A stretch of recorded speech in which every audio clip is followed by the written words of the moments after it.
इन सभी भाइयों ने कल 8 जुलाई के दिन चैनल के स्कैनर को स्कैन करके या फिर यूपीआई आईडी के थ्रू डोनेट किया है। इससे आपके चैनल को बहुत ज़्यादा हेल्प मिलती है। एक छोटा सा चैनल है ये, और आपकी हेल्प की वजह से ही दोस्तों चैनल के अंदर इंप्रूवमेंट आपको टाइम टू टाइम दिखाई देती है। तो शाउट आउट तो बनता है। थैंक यू सो मच मेरे भाइयों आपकी हेल्प के लिए। गिरीश चंद्र कुनियाल भाई, राम कृपाल यादव भाई, हर्ष अब्दुल रहीम, इम्तियाज हुसैन, मंथन, मोहम्मद अजहर, आबिद और अर्धितला भाई, थैंक यू सो मच भाइयों आपकी हेल्प के लिए। आप भी चैनल के स्कैनर के थ्रू और यूपीआई आईडी के थ्रू हमें सपोर्ट कर सकते हैं, क्योंकि छोटा सा चैनल है, इससे बहुत हेल्प होती है। और भाइयों उसका शाउट आउट आपको कल मॉर्निंग की वीडियो में मिलेगा। माइकल बिस्पिंग का मानना यह है कि जैक डेला मेडलिना जब ये कह रहे हैं कि इस्लाम मखाचेव का जो साइज है वो उनके लिए डिसएडवांटेज होगा मेरे खिलाफ जब वो फाइट करने आएंगे, तो भाई ऐसे में गलत क्या कह रहे हैं वो। मैं माइकल बिस्पिंग भाई को कहना चाहूंगा कि आप कहीं ना कहीं ठीक सोच रहे हैं कि यार इस्लाम मखाचेव वेल्टरवेट में जाएंगे तो ह्यूज वेल्टरवेट्स के सामने कहीं वो हल्के ना पड़ जाएं। सबके माइंड में ये क्वेश्चन है। लेकिन जैक डेला मेडलिना को जब हम देखते हैं तो वो खुद एक हल्के वेल्टरवेट है, जबकि इस्लाम मखाचेव एक हैवी लाइट वेट थे। तो ऐसे में मुझे तो कोई दिक्कत दिखाई नहीं देती है। लेकिन माइकल बिस्पिंग ना जेडीएम के क्लोज हैं, दोस्त हैं वो उनके, तो अपने दोस्त की तरफदारी तो वो करेंगे। लेकिन एक चीज मैं कहना चाहता हूं दोस्तों कि ये जो फाइट होगी ये 50-50 फाइट होगी, क्योंकि जैक डेला मेडलिना एक यंग फाइटर है, जवान बच्चा है, वो 28 साल का है। तो ऐसे में जब ये एज होती है तो नए स्किल सीख कर आने में कोई दिक्कत नहीं होती है। तो यहां पर इस्लाम मखाचेव जो डोमिनेट करते हुए आ रहे थे लाइट वेट डिवीजन में, 4 टाइटल डिफेंस कर लिए थे, क्या उतना डोमिनेशन उनका वेल्टरवेट में दिखाई देगा? क्या जैक डेला मेडलिना के सामने उनकी टेक्निक, उनकी पावर कम तो नहीं पड़ जाएगी? मुझे ऐसा लगता है कि एक तरफ जैक डेला मेडलिना, दूसरी तरफ इस्लाम मखाचेव, और दोनों जब रेसलिंग ग्रैपलिंग एक्सचेंज में आएंगे तो जैक डेला मेडलिना के पास मान लो थोड़ी बहुत ज्यादा पावर हो भी, तो इस्लाम मखाचेव के पास पावर के साथ टेक्निक भी है। तो जब पावर के साथ टेक्निक मिल जाती है तो ऐसे में टेक डाउन को रोकना और ग्राउंड के ऊपर कंट्रोल होने से बचना मुश्किल हो जाता है।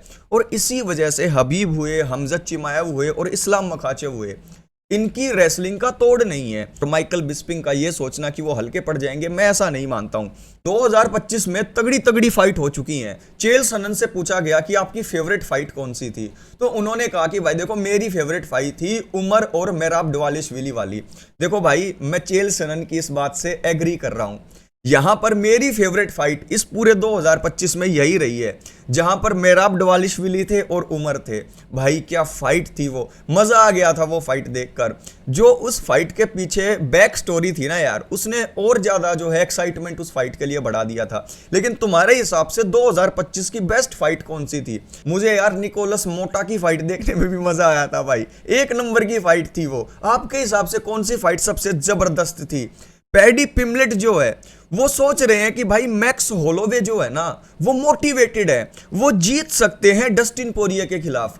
मैं इस बात से एग्री करता हूं। पैडी पिमलेट ने चलो अपना दिमाग एक जगह तो ठीक लगाया।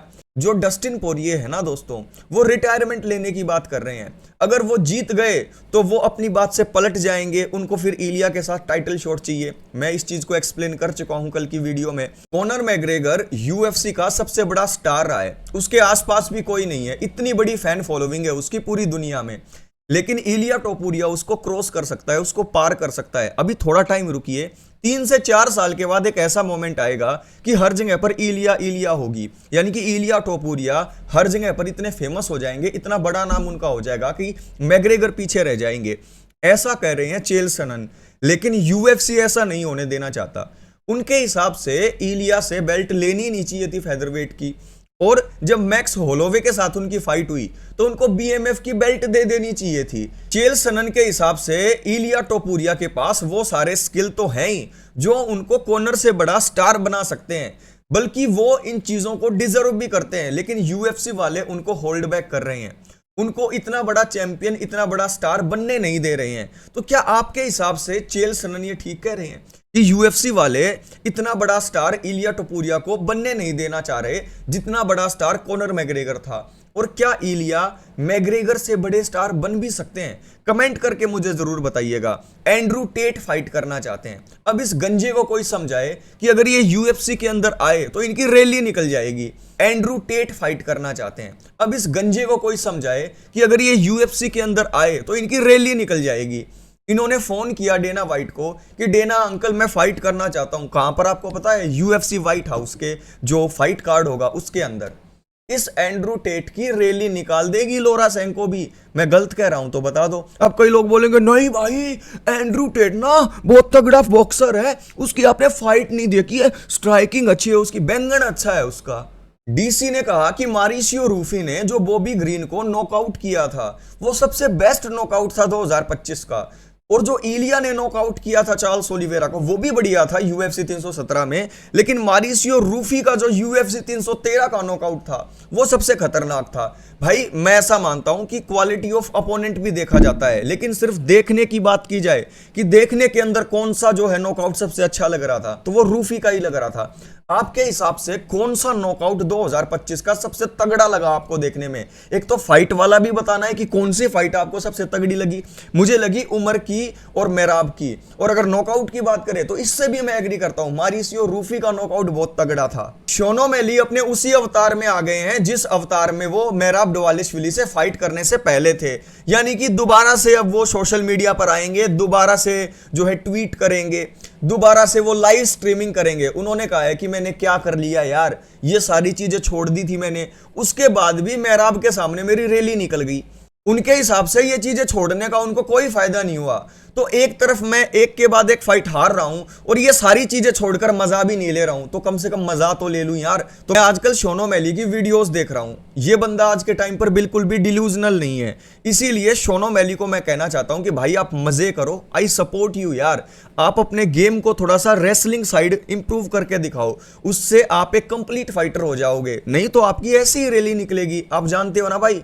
डिएगो लोपेज से पूछा गया कि इस्लाम मखाचेव और इलिया की फाइट में किसे फेवर कर रहे हो, कौन जीत सकता है? तो डिएगो लोपेज ने कहा कि रुको मैं एलेक्सा से पूछता हूं। एलेक्सा ग्रासो से नहीं, एलेक्सा से, सॉरी ऐसा कुछ नहीं था। उन्होंने कहा कि देखो भाई, इलिया और इस्लाम की फाइट है 50-50, कोई भी जीत सकता है। जो एडवांटेज मखाचेव के पास रेसलिंग में है वही एडवांटेज जो होगी स्ट्राइकिंग के अंदर इलिया लेकर आ रहे होंगे। तो इलिया उन्हें नॉकआउट कर सकते हैं, लेकिन इस्लाम मखाचेव क्या पता उन्हें सबमिट भी कर दे, तो 50-50 फाइट होगी। जॉन जोन्स 15 दिन के अंदर ही अपनी रिटायरमेंट को वापस ले चुके हैं। वो चाहते हैं कि यूएफसी व्हाइट हाउस के अंदर वो फाइट करें, लेकिन आपको जानकर हैरानी होगी कि उन्होंने 2 दिन पहले बोला कि मैं टेस्टिंग पूल में जा रहा हूं यूसाडा के दोबारा से। उन्होंने ये काम भी कर दिया और अब ये बंदा ट्रेनिंग करने भी लग गया है। तो भाई क्या पता सीरियस होकर जॉन जोन्स फाइट करने आ जाए। जब वो टॉम एस्पिनल की 1-2 फाइट होता हुआ देख लेंगे, क्योंकि खुद टॉम एस्पिनल साल में 4 फाइट करने वाले हैं, तो जोन्स के पास एनफ टेप्स भी आ जाएंगी। तो जॉन जोन्स भाई, जो आपका मन हो वो आप करो, लेकिन मुझे नहीं लगता कि आप वापसी करेंगे, टू बी वेरी ऑनेस्ट यार।